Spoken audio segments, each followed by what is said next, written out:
Meu nome é Olivia Pina, capitã do Exército dos Estados Unidos. Aos 34 anos, eu achava que tinha sido treinada para enfrentar qualquer coisa. Mas nenhum exercício de treinamento, nenhuma simulação, poderia ter me preparado para ficar diante de duas covas recém-cavadas, a do meu marido e a da minha filha. Enquanto os assentos reservados para meus pais permaneciam vazios, enquanto eu tentava respirar em meio aos sufocantes abraços de compaixão, meu telefone vibrou. Era minha mãe. Ela me enviou uma mensagem por engano. Era uma foto dela e do meu pai radiantes no Havaí, com uma legenda destinada a outra pessoa. Finalmente escapei daquela atmosfera sombria. Os lírios brancos de lá pareciam tão baratos. Aquela bala não tirou sangue, mas matou a última parte viva da minha alma. Eles pensaram que tinham enterrado sua filha frágil naquele dia. Não faziam ideia de que tinham acabado de acordar um soldado. Antes de contar minha história, deixe-me saber de onde você está ouvindo nos comentários. Clique em curtir e inscreva-se se você acredita que as traições mais cruéis sempre vêm de quem você menos espera. O vento de Oklahoma estava cortante naquela manhã, trazendo o cheiro de terra úmida e chuva que se aproximava. Cortou direto a lã do meu uniforme de serviço militar, um lembrete frio de que eu ainda estava vivo. Todo o resto parecia entorpecido. Meu mundo se restringira a uma série de movimentos precisos e disciplinados. Fique em posição de sentido. Aceite as condolências. Mantenha as costas retas. Respire. A cerimônia foi um borrão de precisão e honra militar. O estrondo agudo da salva de 21 tiros ecoou pelas planícies de Fort Sill. Cada disparo foi um golpe físico no meu peito. Uma guarda de honra, com rostos impassíveis e respeitosos, realizou a cerimônia de dobramento da bandeira com elegância e prática. Transformaram o símbolo de uma nação em um triângulo compacto e pesado de estrelas azuis e brancas. Um último pedaço compacto da minha vida com David e Sofia. Um sargento-mor, um homem com o peito cheio de fitas e olhos que já tinham visto demais, me entregou a bandeira. Em nome do presidente dos Estados Unidos e de uma nação agradecida, disse ele, com a voz rouca e grave.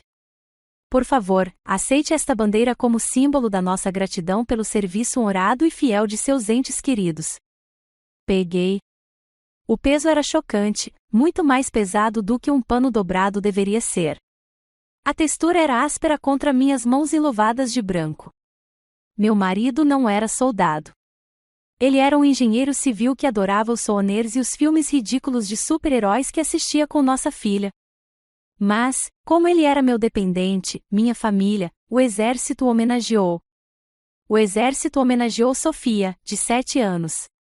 O exército compareceu para me apoiar.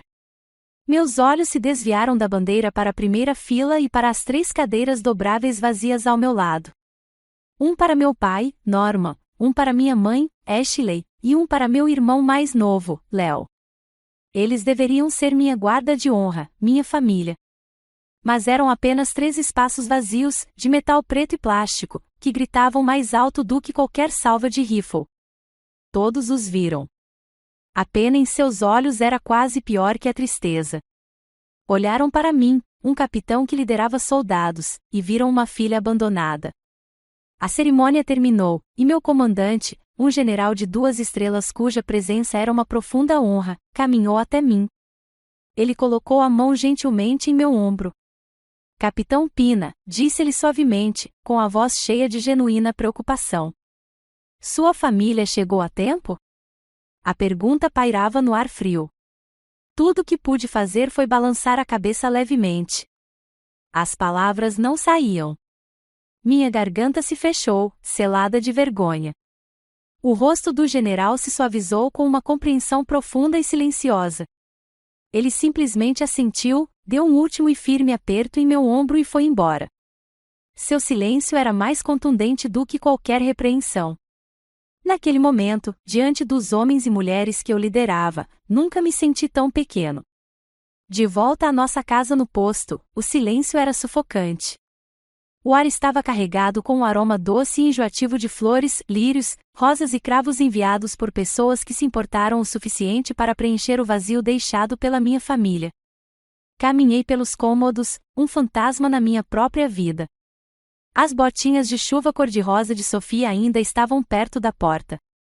Sua mais recente obra-prima, um rabisco colorido da nossa família em forma de bonequinhos de palito, estava presa à geladeira por um ímã em forma de carinha sorridente. A caneca de café do David, aquela que dizia "O mundo está bem, marido", estava no balcão ao lado da cafeteira, esperando por uma recarga que nunca viria. Finalmente, afundei no sofá e peguei meu celular. Ignorei por dias. Havia dezenas de mensagens, chamadas perdidas, e então vi uma notificação nas redes sociais. Minha mãe tinha postado uma foto. Cliquei, com uma sensação de enjoo já se acumulando no meu estômago. Lá estavam eles. Minha mãe, meu pai, meu irmão, Léo. Estavam à beira da piscina, em um lugar tropical e iluminado. Minha mãe usava um vestido de verão florido e óculos de sol enormes, com um sorriso largo e despreocupado no rosto. Meu pai a abraçava, com uma cerveja na outra mão. Léo fez um sinal de positivo para a câmera. A legenda dizia: "A lolha da família Ramos". A postagem tinha data e hora de ontem, dia do funeral. Fiquei sem fôlego, mas o pior ainda estava por vir. Uma nova mensagem de texto apareceu no topo da tela. Era da minha mãe. Deve ter sido um engano. Uma mensagem destinada a uma de suas amigas. Finalmente escapei daquela atmosfera sombria, dizia. Os lírios brancos ali pareciam tão baratos. De qualquer forma, o Léo realmente precisava dessas férias depois de ter que suportar a notícia sobre a Olivia. Cada palavra era como uma gota de ácido na minha alma, a atmosfera sombria, o funeral do meu marido e da minha filha, lírios brancos baratos, os gestos gentis dos meus amigos e colegas, como se minha agonia mais profunda fosse um inconveniente para a agenda de férias do meu irmão. O choque foi tão profundo que me senti fisicamente, como um soco no estômago que me tirou todo o ar dos pulmões. Isso me fez voltar ao momento em que tudo começou. O telefonema angustiante do capelão da base, o voo entorpecido e frenético de volta para casa, a caminhada pelo corredor frio e estéril até o necrotério para identificar as duas pessoas que eram o meu mundo. Depois disso, meu primeiro instinto, minha necessidade mais primordial, foi ligar para minha mãe. Eu não queria dinheiro. Não queria que ela consertasse nada. Só queria ouvir a voz dela. Eu queria que ela me dissesse que tudo ficaria bem, mesmo que fosse mentira. Eu só queria a minha mãe. Tudo que consegui ouvir foi uma voz oca e distraída do outro lado da linha. "Ah, Olivia, isso é terrível", disse ela, em tom neutro. "Vamos ver se conseguimos um voo." Uma mentira descarada. Eles já estavam fazendo as malas para o Havaí. A dor de perder David e Sofia era um maremoto. Essa traição era a ressaca, me puxando para uma escuridão que eu desconhecia. Deslizei do sofá para o chão, o tecido engomado do meu uniforme amassando sob mim. Não gritei. Não chorei. A disciplina de um soldado é profunda. Mas lágrimas silenciosas escorriam pelo meu rosto, trilhas quentes na minha pele fria. A tela do meu celular escureceu e, em sua superfície preta e reflexiva, eu me vi, uma mulher esquelética em um uniforme decorado. Eu sou um soldado. Vivo e morro por um código de honra, lealdade e dever. Minha lealdade à minha família foi absoluta, inquestionável, e eles a jogaram fora como lixo. Naquele momento, algo dentro de mim mudou. A dor não desapareceu, mas começou a mudar de forma. Começou a esfriar, a endurecer, a cristalizar-se em algo cortante e frio, a determinação de um soldado. Minha dor não significava nada para eles, era um incômodo, uma inconveniência. Tudo bem. Daquele dia em diante, jurei a mim mesmo que a existência deles não teria mais sentido para mim. Não era uma guerra que eu havia pedido, mas era uma guerra que havia sido declarada contra mim em minha própria casa. Não haveria armas, nem campos de batalha, mas seria uma luta pela minha honra, uma luta pela memória de David e Sofia, uma luta que eu pretendia vencer. Uma semana após o funeral, comecei a tarefa angustiante de desmantelar a vida que David e eu havíamos construído. Cercada por caixas de papelão e fita adesiva no chão da sala, o silêncio da casa era um peso físico. Cada objeto era uma mina terrestre de memórias. Peguei um dos brinquedos de Sofia, um ursinho de pelúcia sem um olho, e o presente se dissolveu. O cheiro de papelão foi substituído pelo assado da minha mãe, e de repente eu estava à mesa de jantar em Tulsa, um adolescente tentando ser invisível. Chamavam meu irmão Léo de menino de ouro, e era a pura verdade. Ele era o filho que nossa família orbitava. Lembro-me de uma noite em que levei para casa um certificado do quadro de honra. Coloquei-o sobre a mesa na esperança de um simples bom trabalho. Mas minha mãe, Ashley, já estava no meio de uma recapitulação ofegante do último jogo de futebol americano do Léo no ensino médio. Você devia ter visto ele, Norman, ela disse, efusiva. Ele fez uma entrada incrível. A torcida foi à loucura. O técnico disse que ele tem um talento nato. Ela empurrou meu certificado para o lado sem olhar para dar espaço à molheira. Era só papel no caminho. Meu pai grunhia em aprovação, com os olhos fixos em Léo. Esse é o meu garoto. Aos 14 anos, recebi a medalha de cadete superior no meu programa JROTC. Usei meu uniforme em casa, com a medalha orgulhosamente presa sobre o meu coração. Mostrei ao meu pai. Ele levantou os olhos do jornal por meio segundo. Que legal, disse ele, e então se virou para o meu irmão. Léo, você já decidiu onde quer ir no seu aniversário? Era um tema constante. Minhas conquistas eram notas de rodapé. As dele, manchetes. Meu caminho de disciplina era visto como uma rebelião estranha, um desvio constrangedor da vida normal que eles imaginavam. Léo era o projeto deles, o legado deles. Eu era uma despesa, uma sombra que perseguia o filho deles. As lembranças continuaram vindo, cada uma delas um novo corte. As piores emergiram das profundezas da minha mente. Aos 15 anos, fui hospitalizado com um caso grave de pneumonia. Eu estava febril, respirando com dificuldade e profundamente assustada. E meus pais estavam fazendo as malas para uma viagem de carro para Dallas. Léo tinha decidido que queria ser um astro do rock, e sua banda tinha uma audição. Lembro-me da voz da minha mãe ao telefone, fina e impaciente. As enfermeiras estão lá para cuidar de você, Olivia. O Léo não pode perder esta oportunidade. Pode ser a grande chance dele. Desliguei e fiquei olhando para o teto do quarto do hospital. A solidão era mais fria que a febre. Naquele momento, compreendi uma verdade fundamental. Minha saúde e minha segurança eram secundárias aos caprichos passageiros do meu irmão. Na balança desequilibrada da minha família, eu sempre seria o lado mais leve. Mas outra perda me cortou ainda mais. Era sobre o Major. Ele era um pastor alemão que eu havia resgatado, um animal lindo e leal a quem eu havia dedicado todo o meu carinho. Ele era meu único amigo verdadeiro, minha sombra constante. Ele era a única criatura na Terra que agia como se eu fosse o centro do seu universo. Léo, como era de se esperar, estava com ciúmes. Certa tarde, cheguei em casa e o encontrei chorando, segurando o braço com um arranhão longo e superficial. O major sentou-se perto da porta, parecendo confuso. Ele me mordeu, lamentou Léo. O major me atacou. Eu sabia que era mentira. Era um arranhão limpo, não uma marca de mordida. O major foi gentil. Implorei aos meus pais, expliquei, implorei que vissem a verdade, mas o veredito deles foi rápido e categórico. Léo era a vítima. Major era o perigo. No dia seguinte, cheguei da escola e encontrei uma casa silenciosa demais. As tigelas do major tinham sumido. Sua guia estava faltando no gancho. Encontrei meu pai na garagem. Onde está o major? Perguntei, com a voz trêmula. Ele não olhou para mim, apenas continuou organizando suas ferramentas. Ele já está bem cuidado, disse ele, com a voz fria. Nós o mandamos para uma fazenda no interior. Ele terá mais espaço para correr. A mentira clássica que os pais contam aos filhos.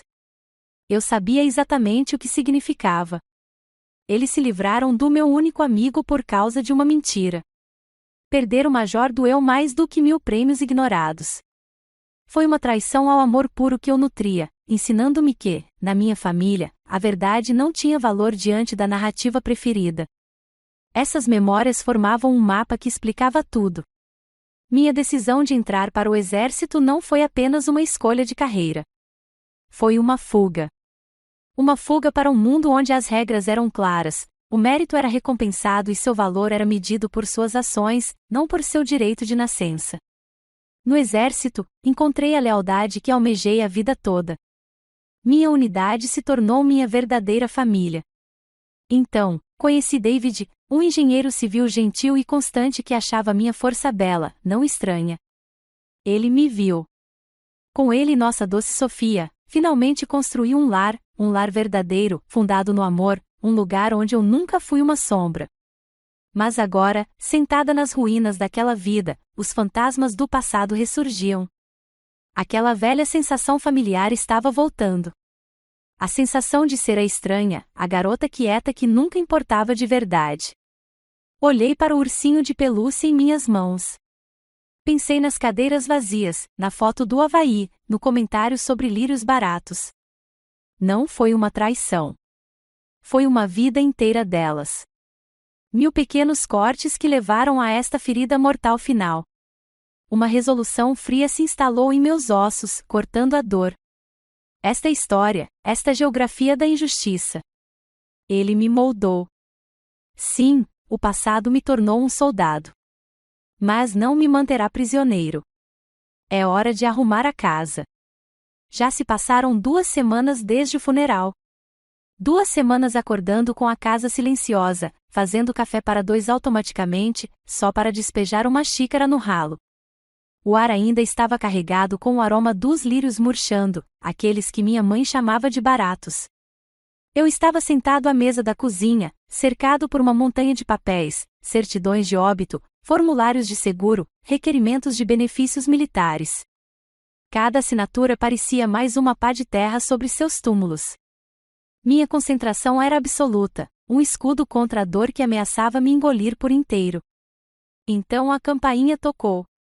Um som agudo e impaciente que cortou o silêncio. Meu coração apertou. Eu não esperava ninguém. Quando abri a porta, todo o meu passado estava na minha varanda. Meu pai, Norman, minha mãe, Ashley, e meu irmão, Léo. Eles passaram por mim e entraram na casa como se fossem donos dela. A presença deles foi uma invasão imediata e indesejada.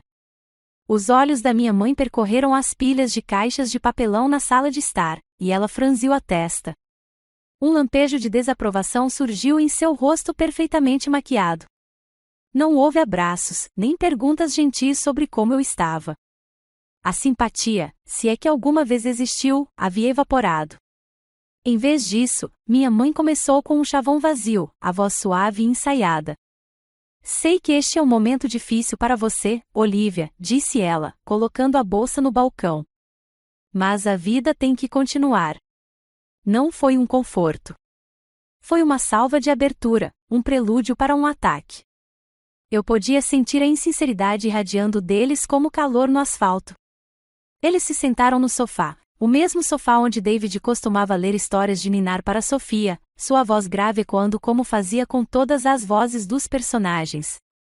Vê-los ali naquele espaço sagrado me embrulhou o estômago. Léo, sempre o centro das atenções, inclinou-se para a frente com um sorriso maroto.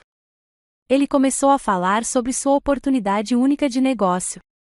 Era um bar esportivo da moda que ele queria abrir no bairro Blue Dome, em Tulsa. Ele falou sobre cervejas artesanais e TVs de tela grande, e suas palavras encheram o ambiente silencioso de uma ambição vazia. Fiquei apenas olhando para ele, entorpecida. Então, minha mãe, Ashley, foi direto ao ponto. Virou-se para mim, com uma expressão cuidadosa de preocupação maternal. Léo precisa de $40.000 para começar, Olivia, disse ela, sem deixar espaço para discussão em seu tom. Com o seu salário de capitão e o seguro de vida do David, você está em condições de ajudar seu irmão. O mundo se inclinou em seu eixo. Os papéis à minha frente ficaram borrados. Levei um instante para registrar as palavras. E, quando isso aconteceu, uma onda de náusea me invadiu. Eles não estavam apenas pedindo dinheiro. Estavam calculando, avaliando o valor da vida do meu falecido marido. Eles analisaram a minha tragédia e viram um empréstimo comercial. Não era um pedido. Era uma exigência. Olhei para a foto emoldurada na mesa lateral. David sorrindo em uma festa ao ar livre, vestindo sua camiseta vermelha e creme do Oklahoma Sooners. Uma vida tão plena, tão vibrante, agora reduzida a uma quantia em dinheiro aos olhos deles. Minha própria voz soava distante, frágil. Eu, acabei de enterrar meu marido e minha filha, consegui dizer, com as mãos tremendo. Não consigo nem pensar em. Ashley me interrompeu, sua paciência se esgotando. A máscara caiu, revelando o aço frio por baixo. Escute-me, Olivia, disse ela, com a voz baixando para um sussurro conspiratório. Eu não quero dizer isso, mas talvez esse fosse o plano de Deus. Agora que você não está mais preso àquela pequena família, pode se concentrar na sua família de verdade. Ajudar o Léo é ajudar o nosso futuro. O ar no quarto congelou. Cada som, cada respiração cessou. Amarrado. Pequena família, plano de Deus. As palavras não eram apenas cruéis, eram monstruosas. Ela estava insinuando que a morte do meu marido e do meu filho foi uma bênção disfarçada, uma tragédia conveniente que me liberou para financiar o bar do meu irmão. Meu pai, Norman, apenas ficou sentado ali, concordando solenemente. Sua mãe tem razão, acrescentou ele, com a voz rouca. Essa sua carreira militar é temporária. O sucesso de Léo será o legado da família. Algo dentro de mim, uma base profundamente enterrada de tolerância e dever sofrido, não se quebrou simplesmente. Se estilhaçou. Se desintegrou em pó. Os anos de ressentimento silencioso, de orgulho reprimido, de paciência e perseverança. Tudo isso desapareceu, substituído pela fúria fria e límpida de um soldado sob fogo. Levantei-me. O movimento foi lento, deliberado. Meu tremor parou. Minha voz, quando falei, não era a voz da filha esquecida deles. Era a voz de um capitão dando uma ordem direta. Cada palavra era precisa, cortante e letal. Saiam da minha casa. Eles me encararam, chocados e em silêncio. A boca da minha mãe se abriu e fechou como a de um peixe. Continuei, meu olhar fixo neles. A morte do meu marido e da minha filha não é uma oportunidade de negócio. Minha lealdade é a bandeira que sirvo e a memória deles, não é uma família de vigaristas que veem a certidão de óbito como um extrato bancário. O rosto do meu pai ficou roxo de raiva. Ele se levantou, elevando-se sobre mim. Se você não ajudar seu irmão, você não é minha filha, rugiu. Encarei seu olhar sem pestanejar. O último resquício de medo que eu tinha dele se rompeu. Nesse caso, senhor, respondi, com a voz perigosamente calma. Sou órfão há 2 semanas. Caminhei até a porta da frente e a segurei aberta, com uma postura inabalável. A mensagem era clara. Não houve negociação. Por um momento, eles ficaram ali, atordoados com aquela versão de mim que nunca tinham visto. Então, sem dizer uma palavra, saíram em fila, sua confiança arrogante substituída por uma fúria perplexa. Fechei a porta atrás deles. O clique da fechadura foi o som mais alto que eu já tinha ouvido. Era o som da última corrente se quebrando. O som da minha guerra em casa oficialmente começando. Antes de continuarmos, se você já sentiu a raiva de ser tão profundamente incompreendido e desrespeitado pelas mesmas pessoas que deveriam tê-lo protegido, apoie a posição de Olivia clicando no botão curtir.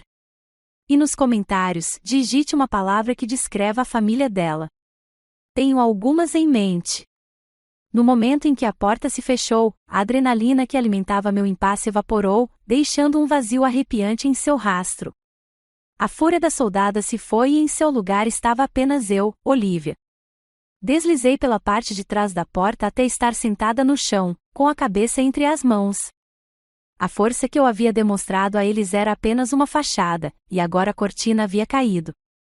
Eu estava total e completamente sozinha. Eu havia rompido os laços tóxicos com minha família biológica, mas a linda família que eu havia criado também se fora. Eu era uma ilha, à deriva num oceano de tristeza, cercada pelos destroços da minha própria vida, embalados cuidadosamente em caixas de papelão.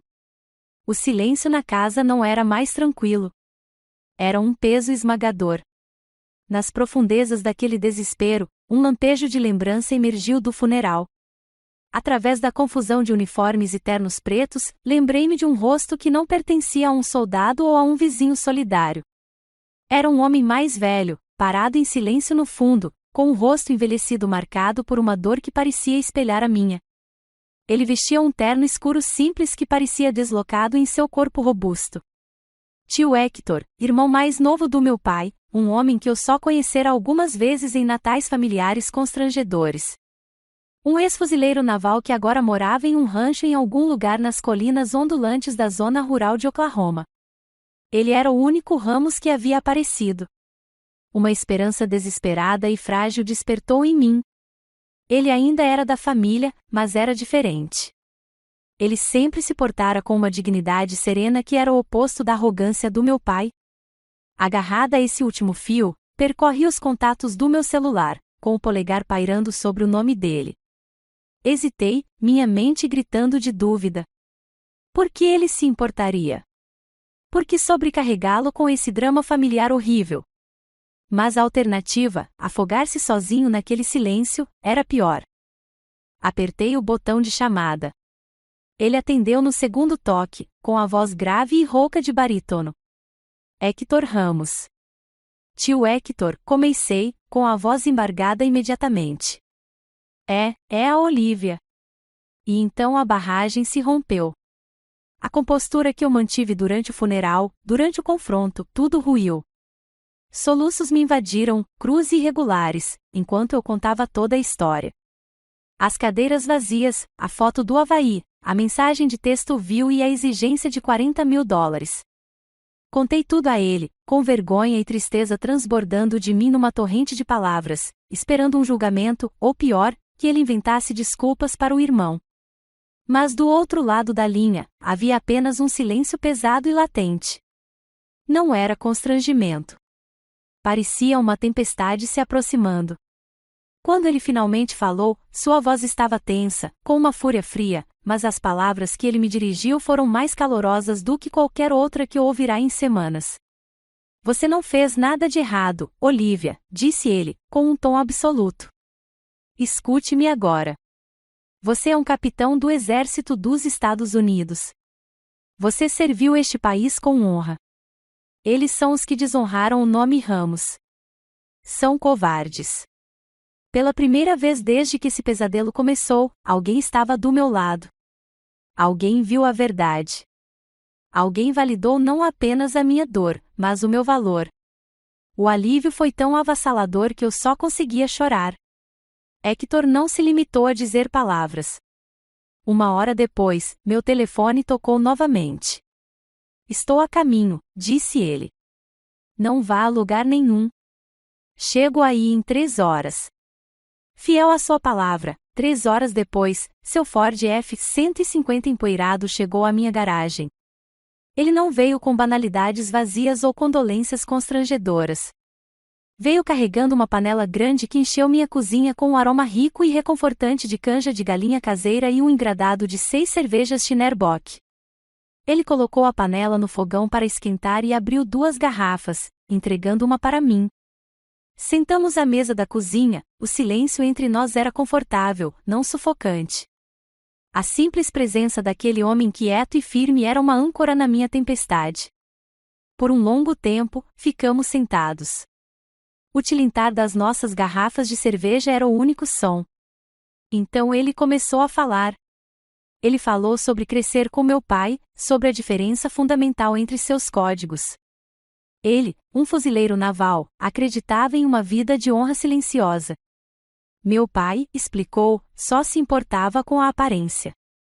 A casa grande, o filho bem-sucedido, a vida suburbana perfeita.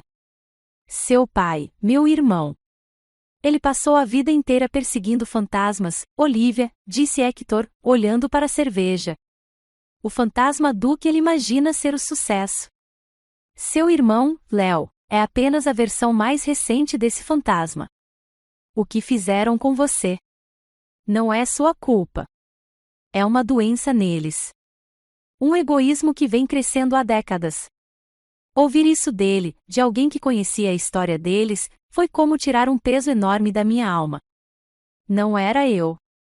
Eu não era o problema. Eu não era a filha indesejável. Eu simplesmente nasci no caminho da doença deles. Tomávamos a sopa direto da panela, com colheres, o calor se espalhando pelo meu peito, afugentando um pouco do frio que ali se instalara. Foi a primeira refeição de verdade que fiz em dias. Antes de ele ir embora, enquanto o sol da tarde lançava longas sombras sobre o gramado, Hector parou na minha porta. Ele me olhou diretamente nos olhos, seu olhar direto e firme como o de um instrutor, mas repleto de uma profunda gentileza. Você tem habilidades, Olivia, disse ele, com a voz firme. Liderança, planejamento estratégico, gestão de riscos. O exército te ensinou isso. Mas essas não são habilidades apenas de um soldado. São habilidades de um líder. Não ouse desperdiçá-las aqui, nestas cinzas. Ele fez uma pausa, deixando as palavras se consolidarem. Não deixe que eles definam você. Pegue o que o exército lhe deu e construa algo para si mesmo. Algo que deixaria David e Sofia orgulhosos. Suas palavras não eram uma ordem. Eram um poder. Ele não estava me dizendo o que fazer. Ele estava me lembrando de quem eu era.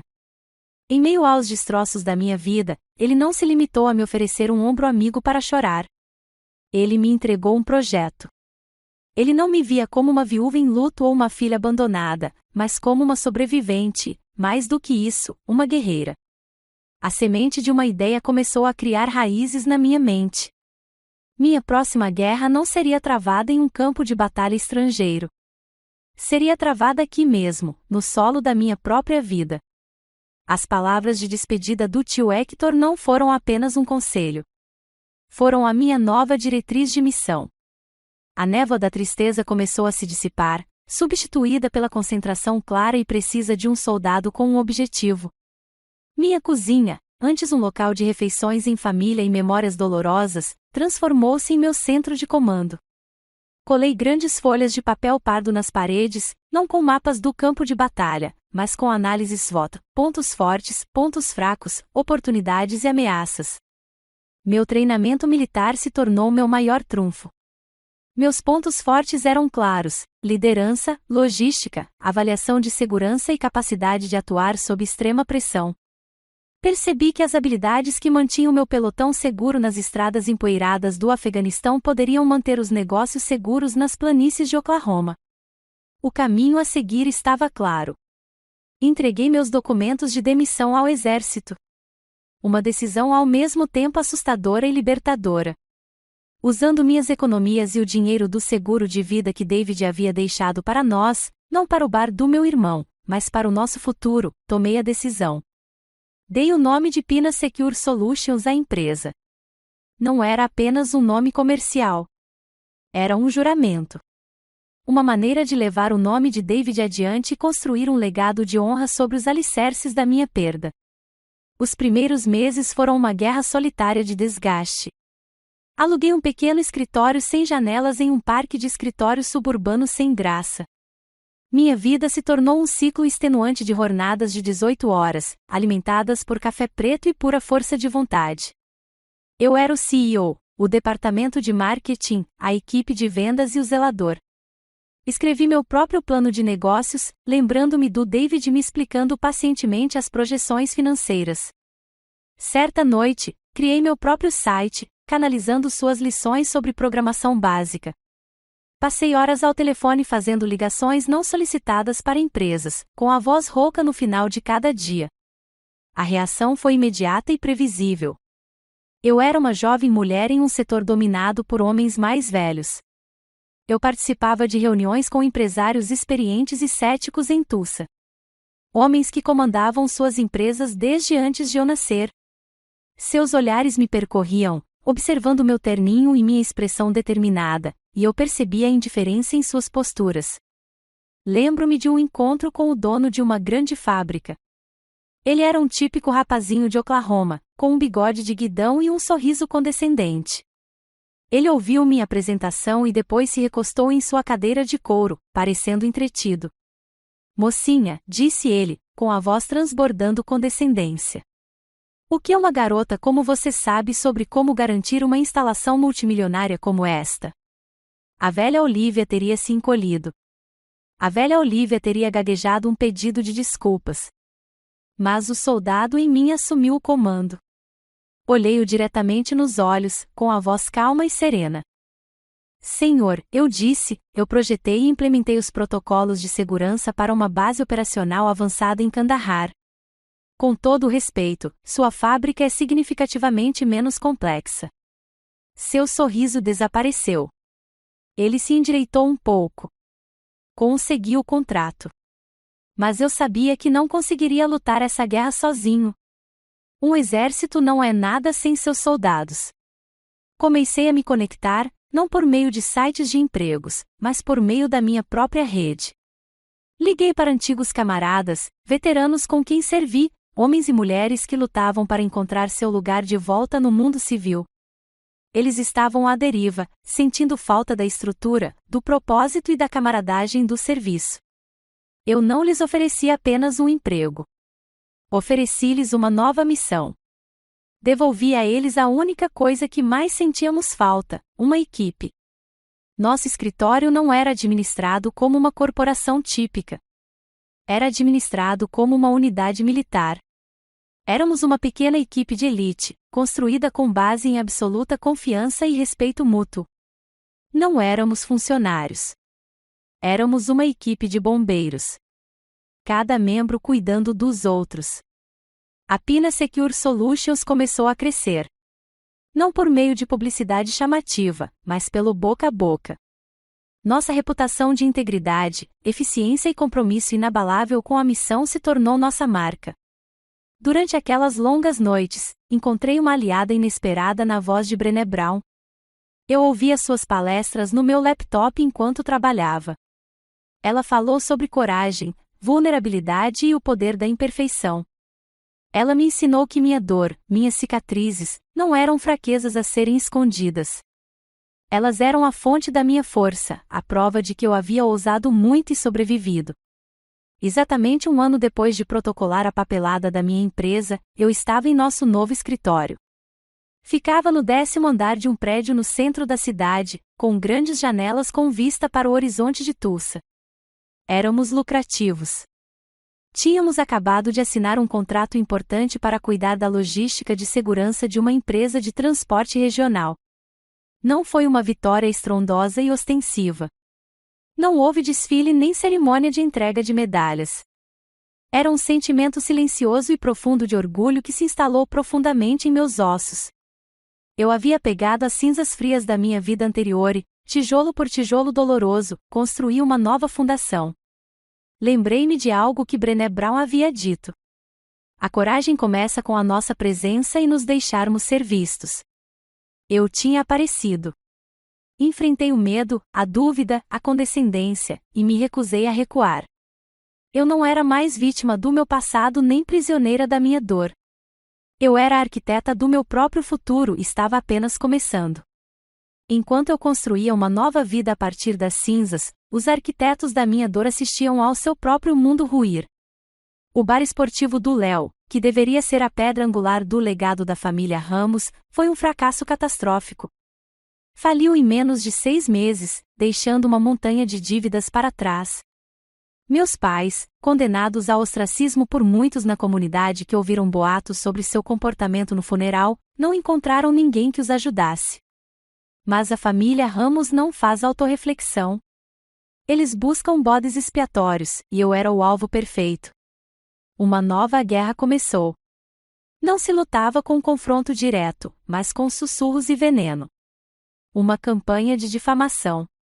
Tudo começava com telefonemas para parentes distantes. A história que eles inventaram era uma obra-prima da ficção, um conto trágico de sacrifício parental e traição filial. Na versão deles, eu era a vilã. Eu era a filha insensível que, após receber um pagamento enorme do seguro, virou as costas para sua família em dificuldades. Pintaram um quadro de mim vivendo no luxo, usando o dinheiro do meu falecido marido para financiar um estilo de vida luxuoso, enquanto meus pobres pais e meu irmão enfrentavam a ruína financeira.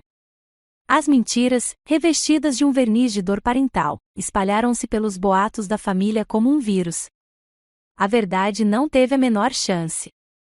O primeiro contato direto veio numa terça-feira à noite.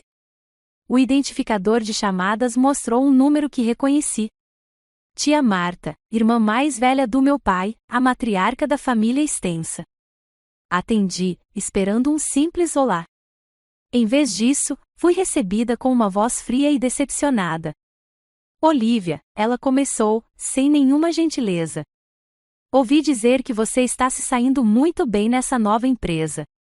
Estou trabalhando duro, tia Marta, eu disse cuidadosamente. É o que ouvi dizer, ela fungou. Também ouvi dizer que seus pais estão prestes a perder a casa por causa das dívidas do Léo. Como você pode ser tão insensível? Fiquei atordoado. Tentei explicar, contar a ela sobre a visita, sobre a exigência repugnante que haviam feito, mas era como falar com uma parede de tijolos. Sua mente já estava tomada, envenenada pelas mentiras deles. Não se esqueça de onde você veio, Olívia, disse ela, com a voz transbordando de santimonia, antes de desligar. O dinheiro muda as pessoas. A linha caiu, mas suas palavras ecoaram em meus ouvidos. Percebi, com uma certeza nauseante, que meu silêncio havia sido usado como arma contra mim. Ao não me defender, eu havia permitido que eles escrevessem a própria história, e na história deles, eu era o monstro. O golpe final e imperdoável veio alguns dias depois, por meio de um e-mail do tio Hector. O assunto era apenas uma palavra: entrada. Em anexo, havia uma captura de tela. Era de um grupo privado de vizinhos no Facebook da nossa antiga comunidade em Tulsa, um lugar cheio de antigos vizinhos e amigos da família. Minha mãe, Ashley, havia escrito um longo post, cheio de lágrimas de crocodilo. Ela escreveu sobre a dor profunda e interminável de ter uma filha ingrata. Lamentou como sua filha havia pisoteado os valores familiares na busca egoísta por dinheiro, abandonando as mesmas pessoas que lhe deram a vida. Foi uma demonstração pública de vitimismo, projetada para angariar o máximo de simpatia e infligir o máximo de dano. Mas foi a frase final que parou meu coração. Foi o tiro mortal, habilmente disparado. Só rezamos para que ela se lembre, escreveu minha mãe, de que antes de ser capitã, ela era filha. Olhei para as palavras na tela, uma raiva incandescente crescendo em meu peito, uma fúria tão intensa que me fez sentir calma. Eles tinham conseguido. Eles haviam tomado a única coisa que eu havia construído para mim, a única coisa pura e honrosa na minha vida, meu serviço, minha posição, e a transformaram em uma arma para usar contra mim. Estavam usando meu uniforme para me pintar como um traidor da minha própria família. Não se tratava mais de dinheiro. Não se tratava mais de um bar esportivo falido ou de um drama familiar. Era um ataque direto à minha honra, um ataque à minha integridade e um insulto à memória de David e Sofia, cujo legado eu tentava construir. Permanecer em silêncio agora não era disciplina. Foi covardia. Lembrei-me de um princípio fundamental do exército: não deixar ninguém para trás. Nesta guerra, minha honra era a do soldado deixado para trás no campo de batalha, cercado pelo fogo inimigo. Minha integridade era a do camarada caído que tentavam profanar, e eu não a abandonaria. Naquela tarde, recebi uma notificação por e-mail. Era um convite digital, um lembrete alegre para a reunião anual da família Ramos, um grande encontro que aconteceria nos Poder, uma churrascaria em Tulsa famosa por seu ambiente familiar. A ironia era sufocante. Eu não comparecia há anos. Olhei para o convite na tela. Depois, olhei para a fotografia na minha mesa. David e Sofia congelados em um momento de pura alegria em um canteiro de abóboras. Eu estava lutando por eles agora. Abri o e-mail, com os dedos firmes no teclado. Cliquei em responder. Eu estarei presente. Os fantasmas do meu passado queriam um confronto. Tudo bem, eu lhes daria uma guerra. Você já foi vítima de uma mentira tão cruel que sabia que não conseguiria mais ficar em silêncio? Se você está com a Olivia enquanto ela se prepara para essa luta, curta para mostrar seu apoio. E nos comentários, diga-nos com um simples sim se você acredita que é hora de encarar os mentirosos de frente. Minha confirmação de presença foi uma declaração de guerra. E um soldado não entra em batalha despreparado. A semana que antecedeu a reunião da família Ramos se transformou em uma operação militar. Dei-lhe o nome de Operação Transparência. Meu objetivo não era vingança. Era erradicação. Erradicação das mentiras, da narrativa falsa e da vitimização que meus pais construíram com tanto cuidado. A única arma de que eu precisava era a verdade fria, dura e inegável. Minha primeira fase foi a coleta de informações. Liguei para uma amiga da minha antiga unidade, que havia se tornado assistente jurídica. Pedi a ela um favor para que abrisse os registros públicos da LLC falida do Léo e quaisquer penhoras ou sentenças contra meus pais. 2 dias depois, recebi um envelope pardo grosso. Espalhei os documentos sobre a mesa da cozinha.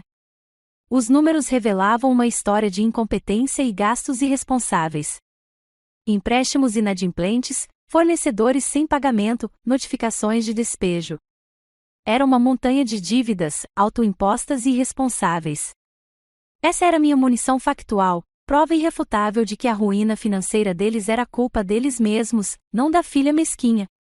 Ao ler os fatos crus, senti um distanciamento estranho, a calma concentrada de um atirador mirando em um alvo. A próxima fase foi reunir as evidências emocionais. Isso foi mais difícil.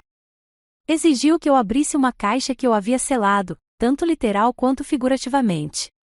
Era uma caixa de armazenamento simples, etiquetada com memórias, mas parecia tão pesada quanto um caixão. Lá dentro, estavam as armas que me atingiriam com mais força do que qualquer documento legal. Encontrei a captura de tela da mensagem de texto da minha mãe. As palavras cruéis sobre a atmosfera sombria e os lírios brancos baratos. Não salvei apenas em um arquivo. Imprimi em uma folha de papel fotográfico tamanho 8x10. Encontrei o link para a postagem dele sobre as férias no Havaí, aquela com a data e hora que coincidia perfeitamente com o funeral do meu marido e do meu filho. Marquei-a, procurei mais a fundo e encontrei uma pilha de cartas antigas da minha época de faculdade, cartas que eu havia escrito para minha melhor amiga. Em uma delas, detalhei como eu estava trabalhando em 2 empregos de meio período para pagar meus livros didáticos, porque todo o dinheiro dos meus pais estava sendo canalizado para a mais recente ideia fracassada de startup do Léo. Cada lembrança era uma bala. Eu estava enchendo a revista, uma verdade dolorosa de cada vez. Com meu arsenal reunido, iniciei a fase final, uma sessão de estratégia com meu único aliado. Dirigi por 3 horas até o rancho do tio Hector, com o dossiê de evidências no banco do passageiro ao meu lado. O ar lá fora era mais limpo, o céu mais amplo. Era um mundo distante do conflito para o qual eu estava me preparando. Coloquei tudo em cima da mesa rústica de madeira da cozinha, os documentos de falência, a impressão do texto, as cartas, a captura de tela da publicação da minha mãe no Facebook. Ele examinou cada evidência, seu rosto de ex-fuzileiro naval ficando mais sério, seu maxilar se contraindo a cada página que virava. Ele leu a postagem da minha mãe, com os lábios franzidos numa linha sombria. Ele não demonstrou simpatia. Ele ofereceu táticas. Isso é bom, disse ele, com a voz grave e rouca. Provas concretas. Apresente-as sem emoção, apenas os fatos. Deixe que se enforquem com as próprias palavras. Ele ergueu os olhos dos papéis e encontrou os meus. Mas você não pode entrar aí sozinha. Eles vão te cercar, tentar te pintar como histérica. Ele pegou o telefone. Vou com você. E já fiz algumas ligações. Nossos primos, John e Michael. Eles nunca acreditaram totalmente na história de Norma. Estarão lá como testemunhas. O apoio dele foi mais do que um conforto. Foi um multiplicador de forças. Não seria mais a minha palavra contra a deles. Seriam os fatos corroborados por membros respeitados da família. Ele tinha acabado de proteger meus flancos. Na noite anterior ao reencontro, eu esperava me sentir ansiosa, uma tempestade de nervos. Em vez disso, senti uma calma profunda e inquietante. Lembrei-me de assistir a um documentário uma vez em que o general Patton dizia: prepare-se para o desconhecido, estudando como outros no passado lidaram com o imprevisível e o imprevisível. Foi o que eu fiz. Eu havia estudado meu inimigo. Eu conhecia suas táticas. Eu estava preparado. Organizei meticulosamente os documentos em uma elegante pasta de couro preto. Ela parecia sólida e pesada na minha mão. Então, escolhi meu uniforme para esta batalha. Não meu uniforme verde do exército. Era o Capitão Pina. Eles precisavam encarar Olivia Pina, a empresária, a mulher que havia construído uma vida não apenas sem eles, mas apesar deles. Escolhi uma camisa branca impecável, calças pretas elegantes e saltos baixos. Profissional, imperturbável, poderosa. Em frente ao espelho, vi uma mulher que mal reconheci do soldado alquebrado que havia caído no chão apenas alguns meses antes. As cicatrizes ainda estavam lá, no fundo dos meus olhos, mas não eram mais feridas abertas. Eram lembranças de batalhas travadas e superadas. Meu reflexo não mostrava uma vítima. Mostrava um comandante. Na noite seguinte, parei no Spuder. A placa ridícula, uma torre de perfuração gigante, iluminava o céu noturno. Eu ouvia o murmúrio de conversas e o tilintar de copos lá dentro. Meu coração batia forte contra as costelas, uma batida constante e poderosa. Não era medo. Era expectativa. O tio Hector me esperava na entrada, uma presença sólida e reconfortante em seu melhor blazer estilo western. Ele apenas acenou para mim, uma confirmação silenciosa da nossa aliança. Respirei fundo, sentindo o ar cheirar a bife grelhado e algo que lembrava um pouco a justiça. Agarrei a alça da maleta de couro. Dentro dela estava minha munição. Lá dentro estava a verdade. Juntos, caminhamos em direção à porta. Era hora de entrar no campo de batalha. O salão de banquetes privativo dos Spuder estava impregnado do cheiro de bife grelhado e hipocrisia. Meus pais estavam reunidos na mesa central, a imagem de vítimas em luto. Minha mãe, Ashley, enxugou os olhos secos com um guardanapo, enquanto meu pai, Norman, aceitava tapinhas solenes nas costas. Eles tinham preparado o cenário com perfeição. Quando o tio Hector e eu entramos, um silêncio tomou conta da sala. Todos os olhares se voltaram para nós, uma mistura de curiosidade, pena e acusação direta. Eu podia sentir o julgamento deles como uma força física. Éramos os últimos a chegar, os vilões da peça, convocados para nossa execução pública. Sentamo-nos em uma mesa perto do fundo, e o murmúrio recomeçou. Antes mesmo de os aperitivos serem servidos, tia Marta se levantou e bateu no copo d'água com uma colher para chamar a atenção. Como matriarca da família, suas palavras tinham peso. Família, começou ela, com a voz cheia de um falso carinho. É tão bom nos ver todos juntos. Em tempos difíceis, a família é tudo o que temos. Seus olhos me encontraram no fundo da sala. E é por isso que é tão importante curar as feridas, abrir nossos corações. Olivia, querida, disse ela, com a voz transbordando de uma doçura condescendente. Estamos todos aqui por você. Só rezamos para que você encontre em seu coração a força para ajudar sua família, que tanto a ama. A armadilha estava armada. A sala inteira me olhava, esperando que eu cedesse, me desculpasse, assumisse meu papel de filha insensível. Meus pais exibiam expressões de tristeza e esperança. Eles acharam que tinham vencido. Mas antes que pudessem começar o próximo ato, levantei-me e fui até a frente da sala, com minha pasta de couro na mão. Coloquei-a no pequeno púlpito que havia sido montado para os anúncios. Obrigada, tia Marta, eu disse, com a voz clara e firme, cortando o silêncio expectante. Você falou sobre família. Hoje à noite, eu gostaria de falar sobre algo ainda mais fundamental. A verdade. Fiz uma pausa, deixando meus olhos percorrerem a sala. Eu tinha toda a atenção deles. Um dos nossos pais fundadores, John Adams, disse certa vez: fatos são teimosos, e quaisquer que sejam nossos desejos, nossas inclinações ou os ditames de nossa paixão, eles não podem alterar o estado dos fatos e das evidências. Abri minha maleta e peguei um pequeno controle remoto de projetor. A parede atrás de mim piscou e ganhou vida. Eu não estava ali para chorar ou defender minha causa. Eu estava aqui para apresentar provas. Primeiro, as finanças. Um resumo simplificado das dívidas comerciais de Léo apareceu na tela. Você ouviu dizer que minha família está em dificuldades financeiras, declarei, com a voz desprovida de emoção. É verdade, mas, como mostram os registros públicos, essa dificuldade não se deve à má sorte. É o resultado direto de mais de $80 mil em empréstimos inadimplentes e fornecedores não pagos de um negócio que foi mal administrado e levado à falência. Um murmúrio de choque percorreu a sala. Apertei o controle remoto. O registro da minha empresa apareceu.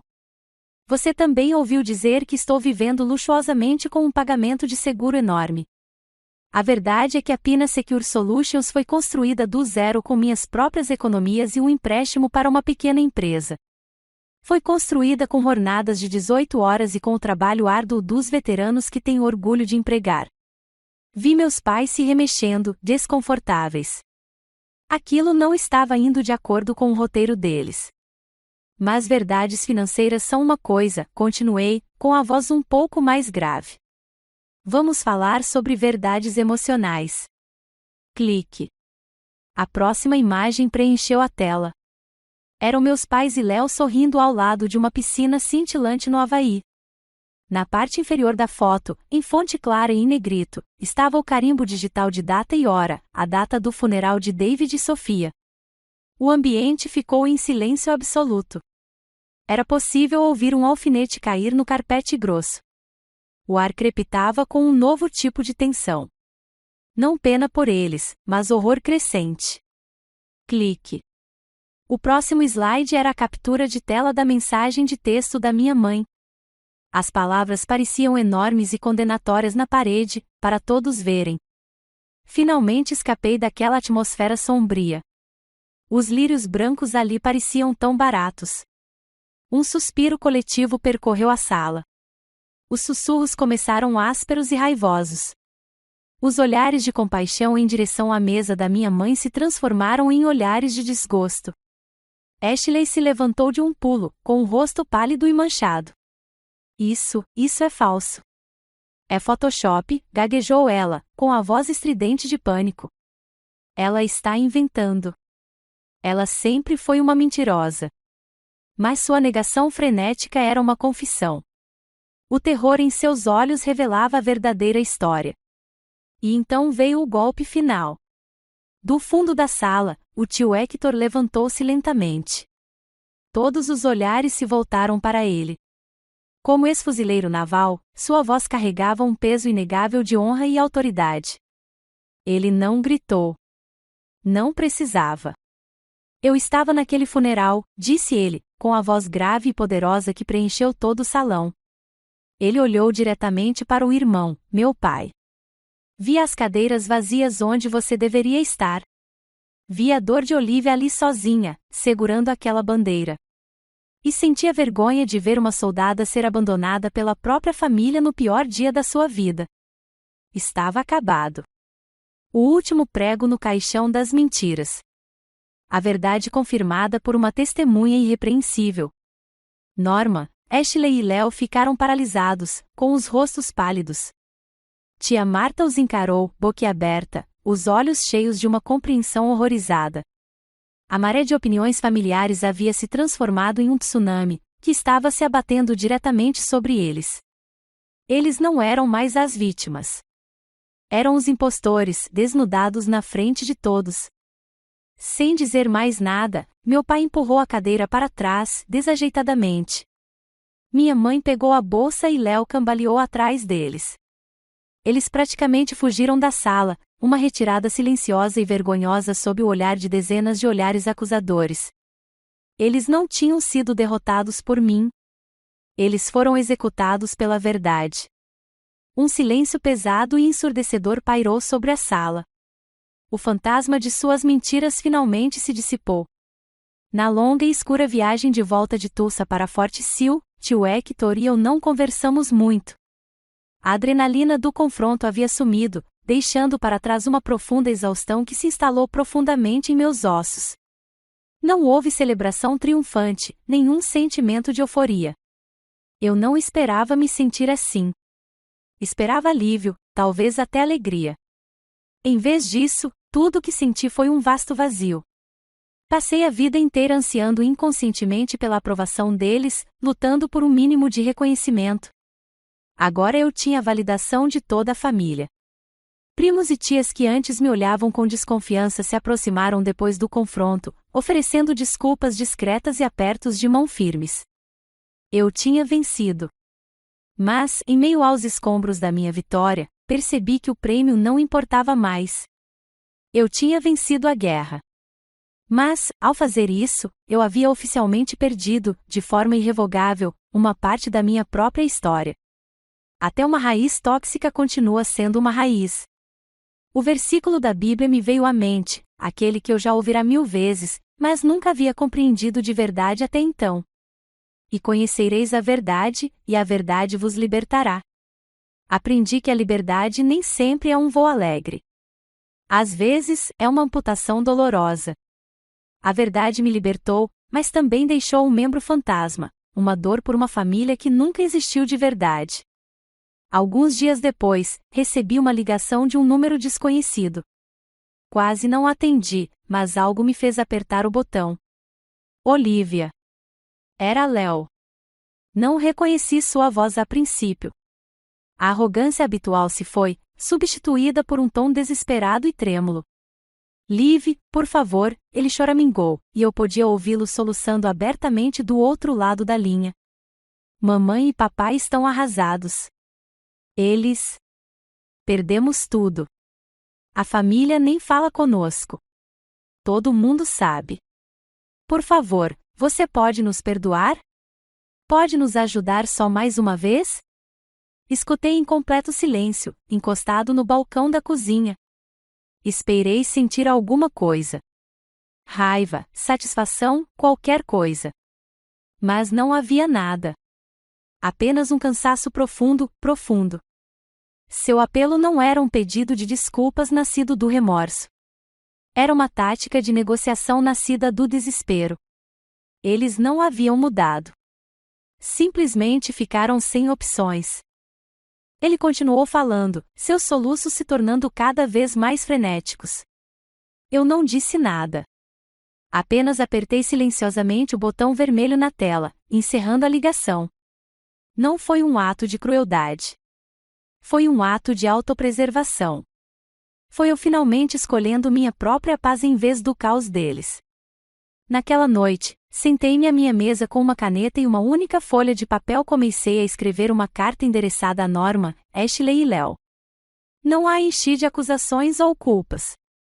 Eu simplesmente escrevi. Escrevi sobre as poucas boas lembranças que consegui lembrar. Aprender a andar de bicicleta com meu pai segurando o selim. Minha mãe assando meus biscoitos favoritos no meu aniversário. Depois, escrevi sobre o lado ruim. A sensação constante de ser a segunda melhor, as noites solitárias, a traição da minha confiança. Eu não estava escrevendo para eles entenderem. Eu estava escrevendo para eu mesmo organizar os pedaços estilhaçados do meu passado em uma narrativa. Eu finalmente poderia escrever. No final da carta, escrevi as 2 palavras mais duras da língua inglesa: eu te perdoo. Escrevi que os perdoava não porque suas ações fossem desculpáveis, mas porque me recusava a carregar o peso do meu ódio por mais um dia. Perdoar, percebi, não era uma questão de absolvê-los. Era uma questão de me libertar. A frase final era um limite, claro e absoluto. Desejo-lhe paz, mas o meu caminho para encontrar a minha própria paz não pode mais cruzar com o seu. Dobrei a carta, coloquei-a no envelope e fechei-o. Em seguida, coloquei-a no fundo daquela mesma caixa de memórias e fechei a tampa. nunca seria enviado. Seu propósito foi cumprido. Na manhã seguinte, o sol de Oklahoma estava brilhante e quente. O céu era de um azul brilhante sem nuvens. Dirigi até o cemitério.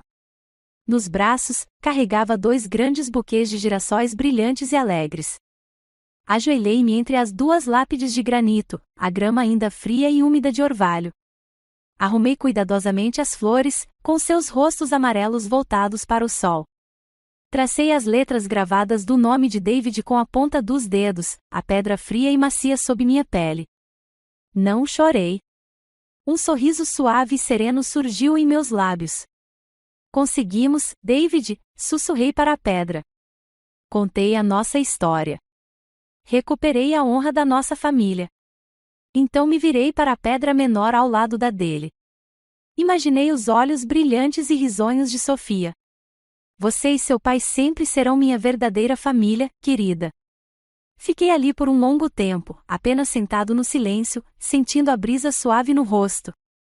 A tristeza ainda estava lá, uma parte permanente da minha paisagem agora. Mas não era mais uma corrente me prendendo. Tornou-se algo mais, uma âncora, uma fonte de força, um lembrete de um amor tão poderoso que valia a pena lutar por ele. E fiz uma promessa a eles e a mim mesmo. Eu viveria. Não apenas sobreviver, mas viver de verdade. Uma vida com propósito, uma vida com significado, uma vida que honrasse o belo e breve tempo que passaram nesta terra. Minha guerra havia acabado. Era hora de construir a paz. 2 anos se passaram desde aquele dia nos poder. 2 anos de reconstrução silenciosa, não no campo de batalha do meu passado, mas no território pacífico do meu presente. A Pina Secure Solutions se tornou uma das empresas de consultoria em segurança mais respeitadas da região. Somos conhecidos por 2 coisas: nossa eficácia inabalável e nosso compromisso com a contratação de veteranos. Minha equipe de bombeiros cresceu e se tornou um pelotão, um batalhão, uma família.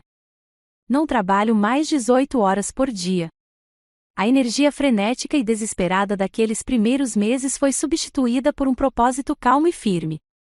Aprendi uma das lições mais difíceis para qualquer soldado: como delegar. Construí uma equipe de liderança na qual confio plenamente, o que me permitiu focar em uma nova missão, que nasceu da promessa que fiz à beira do túmulo. Quando as pessoas em Tulsa me veem agora, não veem uma viúva em luto ou alvo de fofocas familiares escandalosas. Elas veem um líder, um membro respeitado da comunidade empresarial. Elas veem um símbolo do que os oklahomaenses chamam de padrão de Oklahoma, resiliência diante da devastação. Cumprindo a promessa que fiz à minha filha, usei parte dos lucros da empresa para criar uma fundação sem fins lucrativos. Chamei-a de Projeto Luz do Sol da Sofia. Era minha maneira de garantir que a luz dela nunca se apagasse. Fazemos parcerias com organizações nacionais incríveis como o TAPS, o Programa de Assistência a Sobreviventes de Tragédias, para oferecer apoio aos filhos de militares mortos. Não nos limitamos a assinar cheques. Organizamos acampamentos de verão, programas de mentoria e fins de semana de aventura ao ar livre para crianças com estrelas douradas. Meu objetivo é simples: trazer um pouco de luz de volta à vida de crianças que conheceram o tipo mais profundo de sombra, o tipo que minha própria filha nunca teve a chance de superar. Participo de todos os eventos, não como Olivia Pina, CEO, mas apenas como Olivia, uma amiga que entende. Sento-me com elas, ouço suas histórias e compartilho de seus risos e lágrimas. Nos rostos dessas crianças corajosas e resilientes, vejo um reflexo do espírito da minha Sofia. E na cura delas, encontro um pedaço do meu. Minha vida pessoal também encontrou um novo ritmo tranquilo. O tio Hector se tornou o pai que eu nunca tive de verdade.